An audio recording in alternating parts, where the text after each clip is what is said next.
This program contains scenes that have been dramatized, with special attention given to historical accuracy. One man. Triple up and deal. Way out of his league. I was considered dead money. Jim, you're an amateur. He risks everything for a dream. I just want to taste it just once. You're out of your mind. To play the biggest poker tournament in the world. The World Series is the granddaddy of all poker tournaments. And take down the world's best player. I come to these tournaments to win. In a high-stakes battle to rake in the chips. He was the average Joe who took a shot. For the ultimate prize in poker.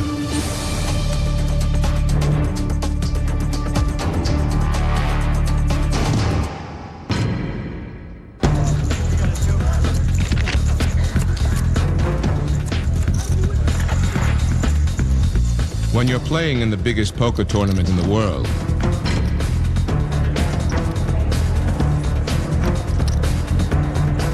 don't let your opponents intimidate you. I'll call.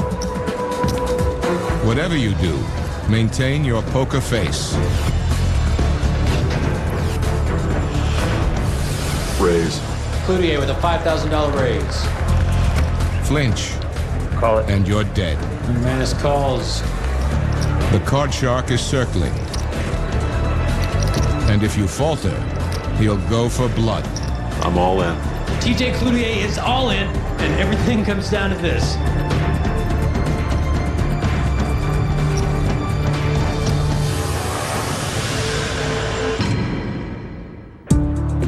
The Chicago suburbs, Illinois. Jim McManus is a stressed-out 48-year-old trying to make ends meet. In 1999, I was a full-time novelist and a full-time teacher. He's on his second marriage and has a growing family. I had recently become a father for the fourth time. Wife Jennifer is concerned for their family's well-being. He was just earning his teaching salary, basically, with a few writing jobs, freelance jobs on the side. It wasn't the best of financial situations. In December, Jim gets a surprising offer from Harper's Magazine, one of the most prestigious publications in the country. To write a cover story for Harper's was any writer's dream. The editor was interested in me writing a piece about high-stakes gambling. His first idea was that I would do bridge, cover a high-stakes bridge tournament. According to the most recent unemployment rose by 6%. So? Well, it's a real opportunity, you know. It's a serious magazine. Be a great clipping. Well, that's great. What do you know about bridge? Absolutely nothing. That's what I got. Nothing. You turn this up. The 31st annual World Series of Poker is coming. See the greatest poker players in the world facing off on the final table, May 18th, 4 p.m. Eastern, 3 Central. Jim is inspired. Why not write about the World Series of Poker, the biggest poker event on the planet? That's a good idea.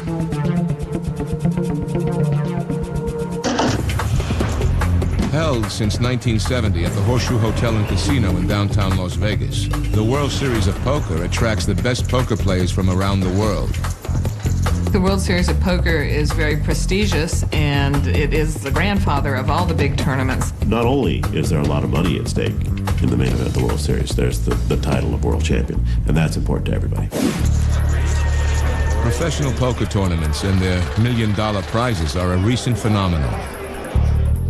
The game got its start in America in the 1830s with the French settlers in New Orleans. It spread north via the Mississippi riverboats, then quickly became part of the lore of the Wild West.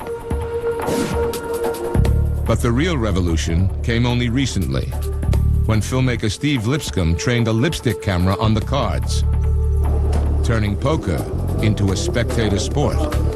The invention of the camera in the table that allowed the audience to see the player's cards turned it into riveting theater.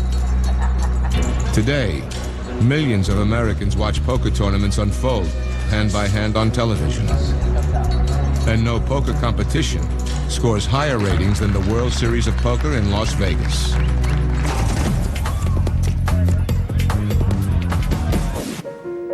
Jim is sure he stumbled on a great idea. Poker is a game he's always loved. I had been playing poker since I was 9. Games that you grow up with tend to be the ones that work their way deepest into your cell structure and your psychology. You love them the longest and the best. And then it hits him. What if he entered the poker tournament himself? What if he played the World Series? Then he'd get a real insider's look. I wanted to write a magazine article about it, and I wanted to play in the tournament. There's only one problem. I had zero experience. I'd never played any poker tournament before. What's more, the fee just for entering the tournament, known as the buy-in, is a whopping $10,000. Jim's advance for the Harper's article is only $4,000, money he'd like to put towards entering the tournament. You're going to what? The poker competition. In Las Vegas. Jim, you're an amateur. She had zero hesitation in letting me know how she felt. I'm a talented amateur. I play poker. It was a completely impulsive, irresponsible move on his part. Jim. We need the money for the house. We need the money for preschool education. $4,000 is not a small amount of money to us. Look, I gotta do this. Why? Because I just want to taste it just once. He gets on these rolls with something that he becomes physically, emotionally, intellectually invested in. She wanted me to be happy, and she wanted to protect the household budget at the same time, and she was in a tricky spot. I want to be... In the end, Jim's wife concedes. He felt so passionate about it that to say no to him would be much more costly than losing the $4,000. I was damned if I was going to go out there and not give it a shot. There are 4 months left until the World Series of Poker begins. Jim McManus goes into intense training, preparing for the competition of a lifetime. Day after day, night after night, he practices competing in virtual tournaments on his computer. Wilson Software creates characters which play against you at a very high level, and they are fairly tough players. And I was able to simulate the World Series of Poker and play the tournament every night. The goal in a poker tournament is to be the last man standing. The man with the chips. That's the idea. In a poker tournament, you're trying to last as long as possible, and the only way to do that is by accumulating chips. Your chips are your lifeline, and if you run out of chips, you've run out of money. You're out of that tournament. To win chips, you must have the best hand at the table. Or, and this is the key to winning poker, you must act like you do. Deception is part of poker. At some point, you have to risk all of your chips on what you think is the best hand, or you have to risk all of your chips on a bluff, knowing it's a bluff. Playing on a computer is all very well, but poker is about the other players. It's about psychology. And in the end, it almost doesn't matter what cards you have, it's what cards you make them think you have. You have to scare them off the table. Poker legitimizes duplicity. If you are a better liar about the strength of your hand than your opponents, you will tend to win money. If Jim is to have any chance against them, he will need to get inside their heads. Jim turns to a legendary poker manual, written by his idol, T.J. Cloutier, one of the game's all-time greats. He wrote a book which I studied to the point of memorization. Basically, the advice of that book is to wait until you are dealt good. Be patient. Wait until you have good opportunities. And wait until you have strong enough cards to attack. Jim spends hours with Cloutier's book. TJ was my mentor as a strategist in how to approach a high-stakes tournament. Jim will need all the help he can get.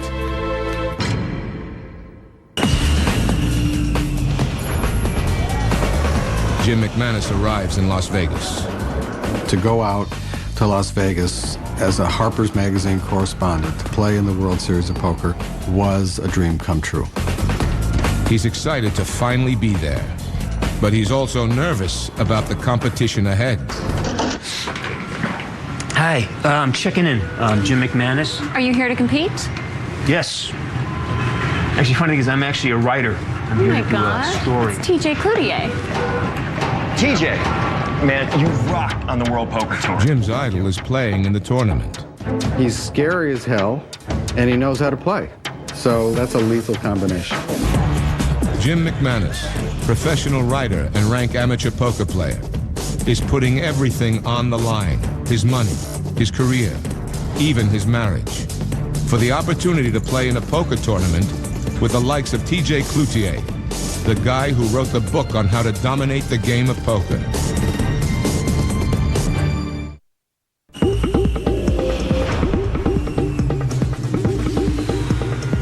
Writer Jim McManus is set to cover the World Series of Poker for Harper's Magazine.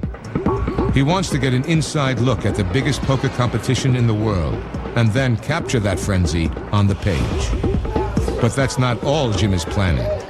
My goal was to be able to sit down and play in the championship event of the World Series of Poker. I was a little bit nervous about him deciding that in addition to being a writer, he was going to be a high-stakes poker player.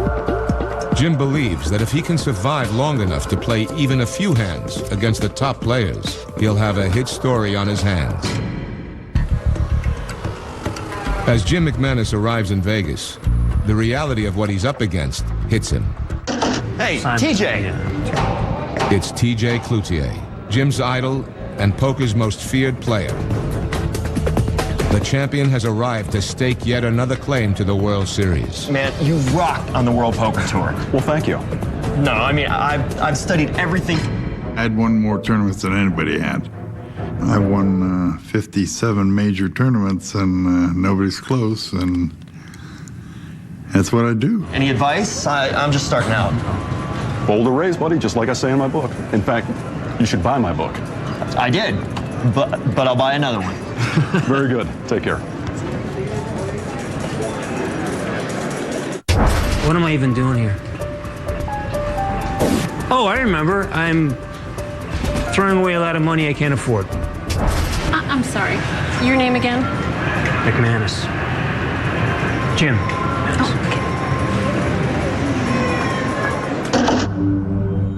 Jim faces an even more immediate challenge. Right now, he has to find a way into the World Series. The tournament entry fee is $10,000, and Jim doesn't have that kind of money. He only has a $4,000 advance for the article he's going to write. But there is one other way to enter the tournament. You have to win the smaller satellite tournament, and then you're entered into the bigger tournament. If Jim can beat the players in an early satellite round, he can make it to the main event without having to put down 10 grand. It's his only chance.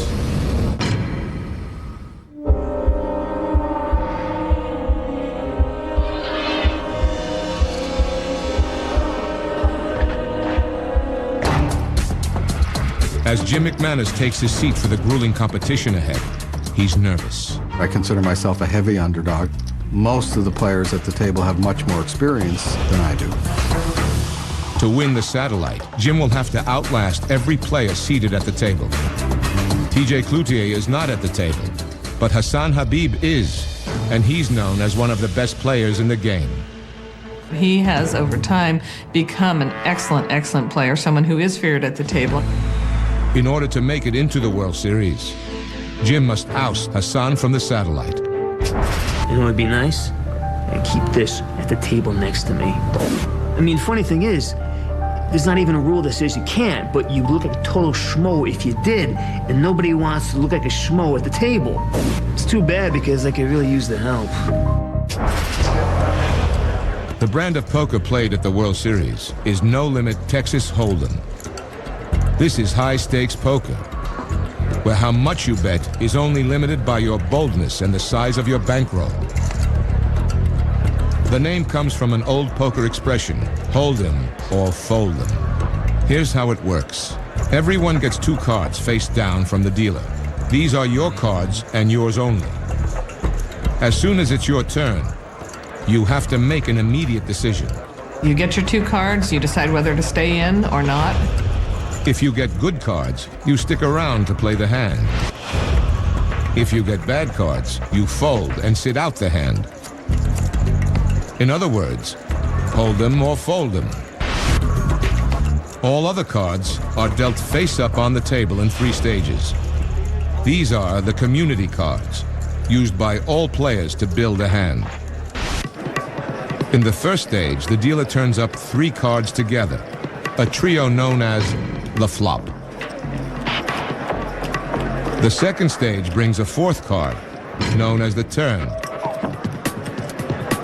In stage 3, the 5th and final card appears. The last card is called either 5th Street or the river card. At each stage, there is an opportunity to either bet, fold, or check. In No Limit Texas Hold'em, you can also go all in at any time, which means betting all your chips at once. The other players must either fold or match the bet. People enjoy No Limit Texas Hold'em because they have the opportunity to go all in. That is, put all their chips in the pot. That adds a moment of terror to the game and is very exciting. Jim McManus must start accumulating chips immediately if he wants to have any chance of winning this satellite. Shuffle up and deal.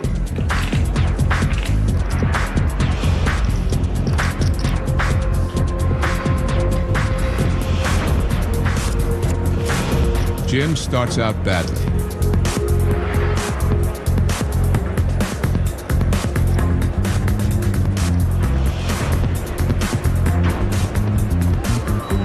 Hassan Habib picks off several players and quickly takes control of the game.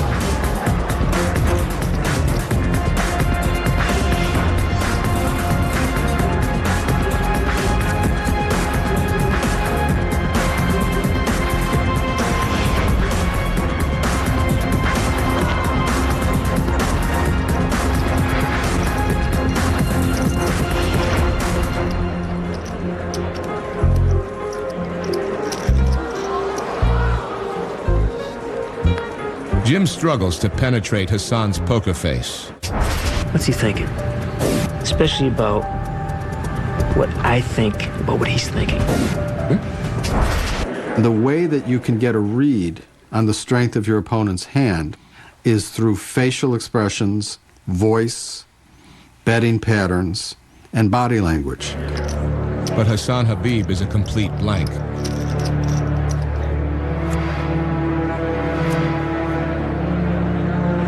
On his next hand, Jim gets strong cards. A pair of queens is either the 3rd or 4th best hand. Queens is a very, very good hand. I would be happy to have queens, of course, unless you're up against kings or aces. Jim's queens put him in a great position to bring down Hassan Habib. Look, if I'm gonna qualify for this tournament, I gotta start showing some courage. Just hope he doesn't have any aces or kings. McManus goes all in. He's ready to stake the whole satellite on this hand. All in. Gutsy move by newcomer Jim McManus. Hassan matches Jim's bet. I call. If Jim loses this hand, his dream of playing the World Series will be over. Cards, gentlemen, please.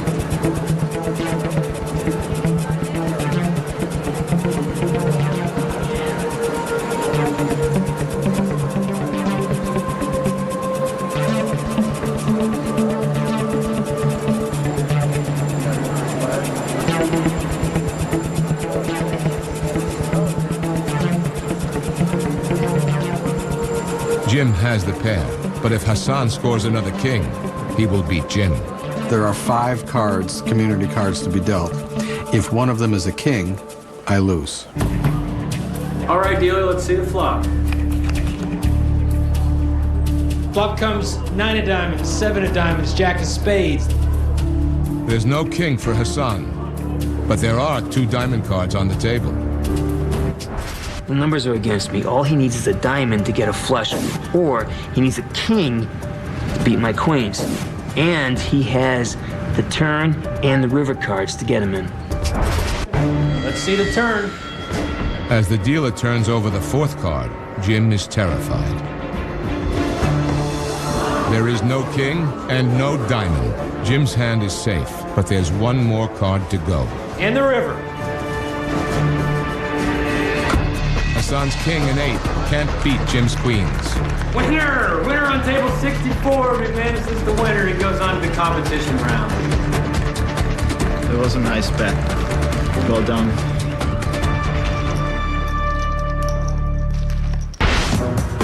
Jim is thrilled. The professional writer has beaten a major player and won a place in the World Series. To celebrate, he buys a $2,500 ring for his wife. I was paying back Jennifer for her patience with me over the years and the fact that she had let me go out there to begin with.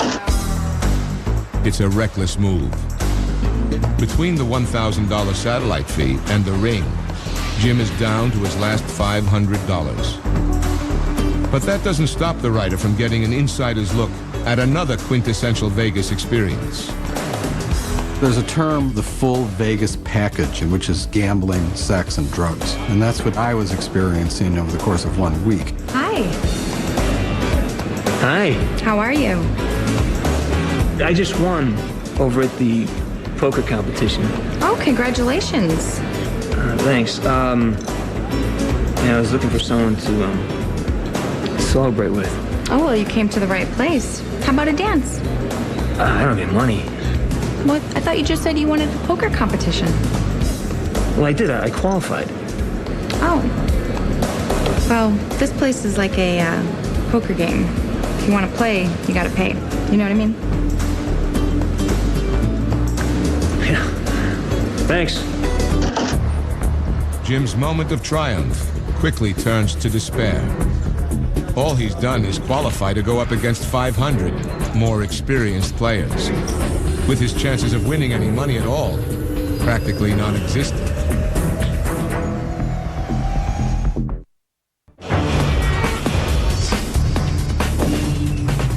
Jim McManus has been hired by Harper's Magazine to write an article on the World Series of Poker. But McManus, an amateur poker player, has taken his $4,000 advance and used it to enter the tournament himself. I was terrified, but I was happy to be there. McManus is risking more than most of the players around him. Between expenses and the entry fee, he's nearly broke and desperately needs to finish in the money. It was potentially worth $1 million. Jim has good reason to be terrified. He's going into battle against the world's best poker players, and his chances of actually winning a penny are slim to none. It's a chaotic scene at the Binion Horseshoe Casino in Las Vegas as the 31st annual World Series of Poker kicks off. This year marks a record number of entrants. We ended up with 512, which was a jaw-dropping number. And a record payout. It meant that the prize pool was going to be $5.2 million, by far the biggest prize pool ever. Shuffle up and deal.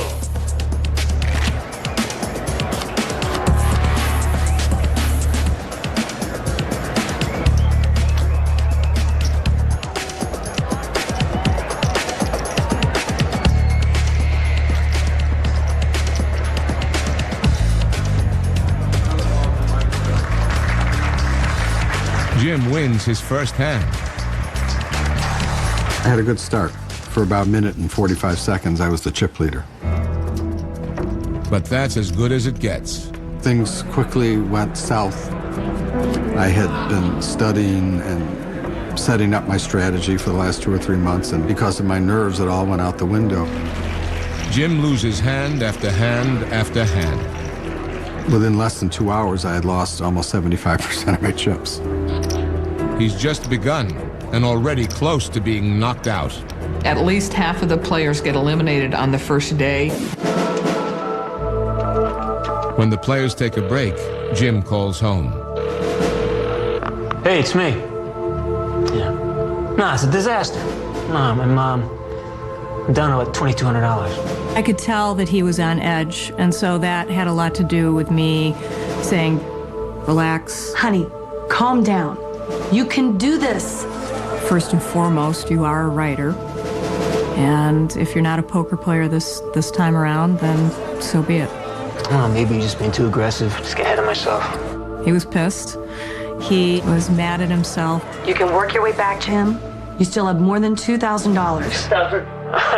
Jen, come on. You know how small bank $2,000 is, huh? I mean, you have any idea? No, you don't. The problem is, I'm playing like an amateur. No, the real problem is, I am an amateur. Jim McManus heads back to the poker table, acutely aware of his shrinking stack of chips. And the odds are against him.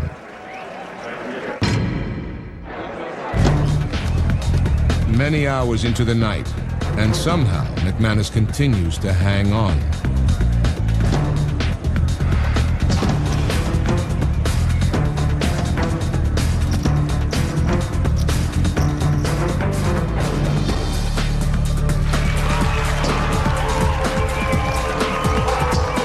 So much adrenaline running through you that you don't feel at all tired.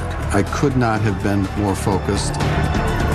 Winning hand by hand, McManus slowly regains his ground. When the day finally comes to a close, more than half the players who started out that morning have been eliminated. Jim McManus has survived the bloodbath, for now. He was not a professional poker player. He was the average Joe who had some poker knowledge. But the chip sitting in front of him won't be worth anything unless Jim finishes in the money. To do that, he'll have to survive the second day of competition when over 150 additional players will be eliminated. We're going to play down to 45 players. If I do that, I've won $15,000. So that is what I want and need to do. Even if he ends the day 46th, one spot away from the money, he'll return home a loser. That's called the bubble boy. The bubble boy is the worst place, much worse to finish 46th than it is to finish 446th. Jim will have to play his gutsiest poker to avoid this fate. As Jim knocks out one player after another, his pile of chips and his confidence grows.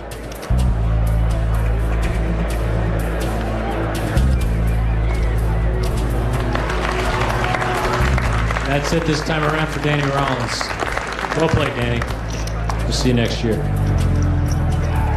But Jim's self-assurance disappears in a single moment when another player joins the table. He's one of the last people that you want to see. You do not want to be involved in pots against him. You want to survive. It's TJ Cloutier, Jim's mentor, his idol, and the best tournament player there is in professional poker.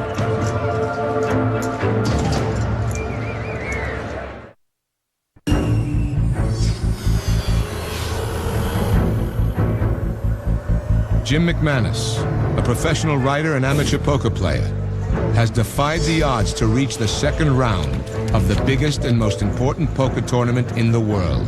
That I felt like I had been born to go play in this tournament. But now his dream is in jeopardy. TJ Cloutier, a champion player and winner of more than 50 tournaments, is assigned to Jim's table. Okay, this is bad. I'm gonna lose. I want to go home. It's high noon for Jim. He is petrified at the prospect of playing this legend. When you sit down at the table with TJ Cloutier, you are up against somebody who has seen it all. TJ Cloutier is a human bridge to poker's illicit past. You couldn't play Texas Hold'em when I was a young man. It was against the law. He was one of the last of the original Texas road gamblers. Well, we used to go from town to town. We used to call fading the white line. The games were all illegal. They were held in somebody's house, in a hotel room, in the back room of a bar, wherever they could find the game. Over the years, this former football pro turned poker pro developed a style all his own and a reputation as a player you don't want to mess with. He's the kind of player who's going to take advantage of people not wanting to get eliminated. The worst way that you can play No Limit Hold'em is to fear losing.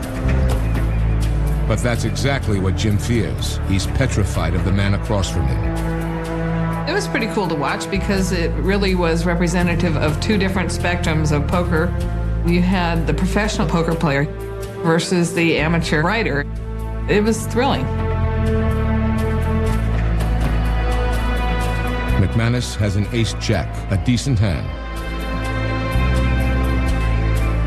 I'll call.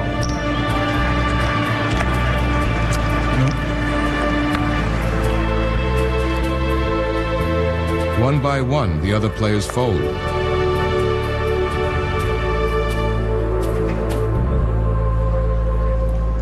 Raise. Cloutier with a $5,000 raise. TJ's raise forces the remaining players out.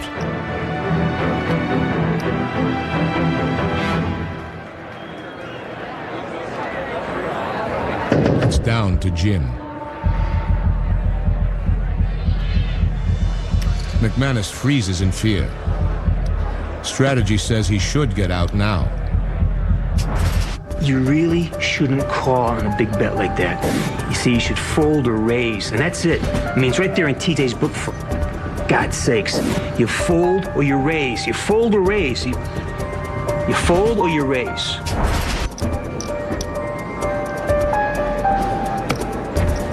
Call it. McManus matches TJ's raise. He understands that I'm a novice and is likely to want to push me off a hand without having a particularly strong hand of his own. So I call him with the ace-jack. So what if it makes me look like an amateur? If it throws off his game rhythm, then it's worth it. The two men wait for the flop. And the flop comes 6 of hearts, ace of diamonds, 9 of clubs. Jim has flopped 2 aces, putting him in a great position to win the hand. But Cloutier shows no sign of backing down. The champion glares at McManus. He's a former football player, and when he stares at you, you know you're being stared at. 6'5", 270, he's a huge guy. The fact that he is capable of reaching across the table and snapping your neck affects the way you play hands against him. Jim has a good hand, but it's possible he's up against a better hand he doesn't know at this point. McManus swallows his fear and bets. I'm all in. TJ Cloutier is all in. Everything is on the line. Either TJ has a great hand or he's trying to scare McManus off the table. Both players have everything on the line.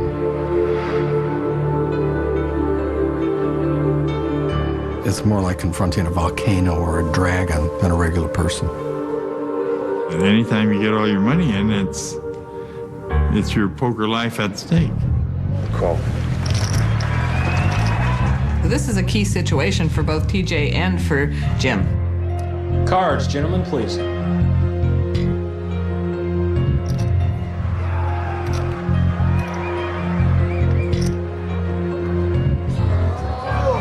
Both players have a pair of aces. Jim has ace-jack. TJ has ace-10. The ace in the flop gives both men a pair of aces. But Jim's second card, the jack, gives him the edge over TJ's 10. McManus has the best kicker with the jack. Everything now depends on the last 2 cards, the turn and the river. Let's see the turn. The turn brings a second 9. 2 pairs, 9s and aces. McManus still has the best kicker with that jack. Only if the river brings a 10 can McManus lose the hand. Looks like McManus is going to knock out Cloutier with a single card. Well, he had me on the ropes. I'm looking for an ace, a king, a queen, or a 10 to come. He knew he was gone. I mean, he knew that he was a gone goose, as TJ himself would say. I probably shouldn't have been in this situation, but what am I going to do? I mean, it's here. Let's see the river.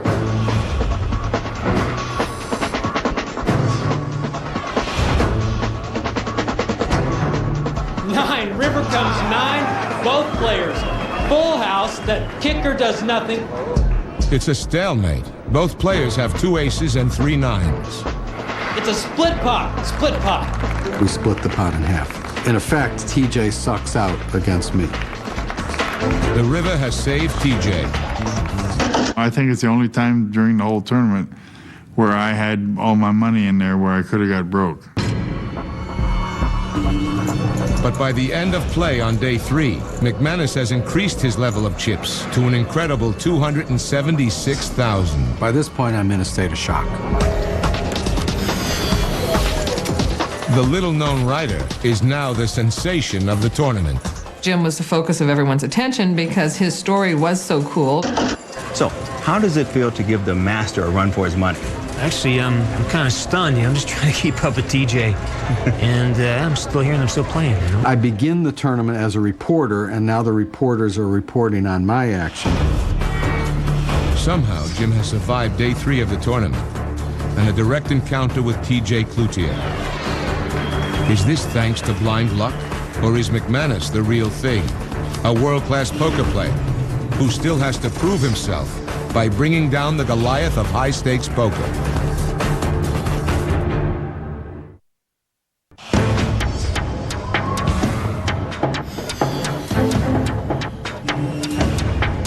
All eyes are on professional writer Jim McManus, the amateur who's entered the World Series of Poker on a lark and is now set to compete for the $1.5 million first prize.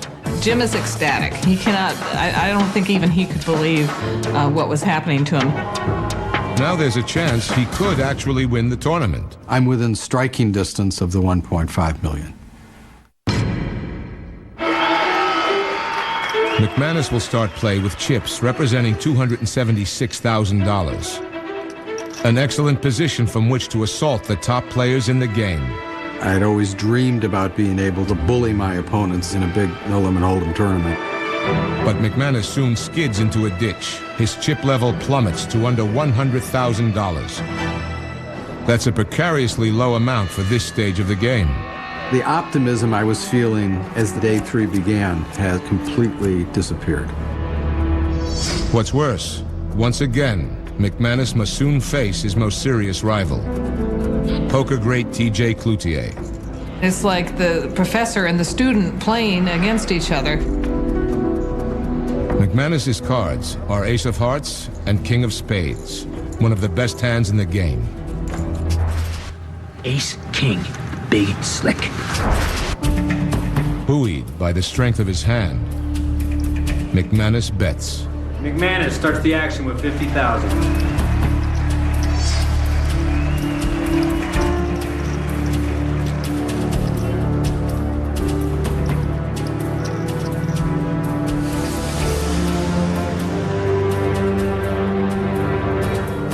The bet scares everyone away, except for TJ.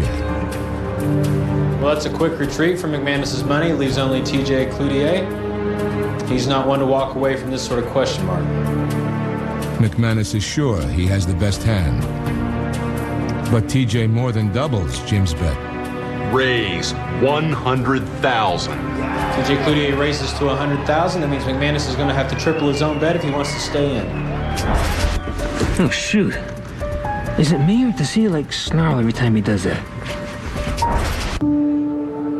McManus agonizes. Should he get out of the hand? Could TJ be bluffing? What would TJ do in this position? What does TJ do when he has ace-king in the pocket and he gets raised? Well, in this case, it was TJ who raised me, so the smart thing to do with him was just to get out. Yeah, fold, and that's the smart thing to do. But Jim doesn't fold. He's determined to stay with TJ.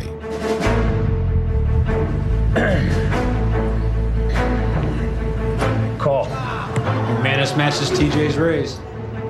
The two men now wait for the flop's 3 cards. All right, dealer, let's see the flop. Flop comes 4 of diamonds, 5 of hearts, deuce of clubs. There is nothing in the flop that can help Jim. I'm acting first. I'm out of position. Whoever bets last has position. TJ's got position on me. I check because I flop nothing. Now it's up to TJ. 200,000. I raised him. I tried to take the pot away from him right there. Jim can't believe it. TJ's $200,000 bet indicates that he could have a very, very strong hand, and he could be bluffing. Okay, in his book, TJ says, if you have an ace-king and 3 babies on the table, you get rid of your hand. If he knows that I read his book, he'll assume that I'm gonna chase. He bets 200,000. I feel that he has an ace that is weaker than mine, so I call. I'm ignoring the advice that I assume that he assumes I'm going to follow. Everything now depends on the remaining cards. All right, dealer, show me the turn. Turn comes 7 of diamonds. The turn card is no help to McManus's ace-king. Jim is running out of options. I knew what hand he had. I knew he had ace-king, and I knew that he couldn't beat 2 deuces. I'm all in. TJ's all in for a pot of about 700,000. Oh my God, what does he have? Everybody wanted to see. This was probably the biggest pot of the tournament. This is crazy. There's $750,000 in that pot, right? And if he has even just a pair of 2s, he's got me beat. So how can I possibly bet almost $1 million on a hand that has nothing? If Jim loses the hand, he is going to be eliminated. If Jim folds, he will lose more than $300,000 he's already put in the pot. Call it. Just didn't hesitate, and he called right away. It was a fantastic call. The betting is over. All that's left is for the 2 opponents to reveal their cards. Cards, gentlemen, please. It's an agonizing moment. Jim's whole tournament is on the line here. If I lose this hand, my tournament life is over.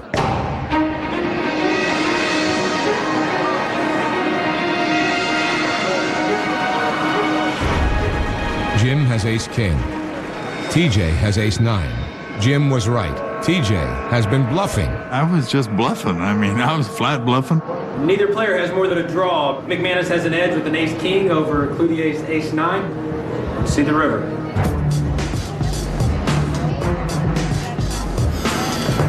River comes jack of clubs. Jim McManus wins the hand, 866,000 in chips. Jim McManus is your new chip leader. He jumped up, he was screaming, he was so happy. It was wonderful to see. I'm now winning the World Series of Poker. I am now the closest person to the $1.5 million first prize.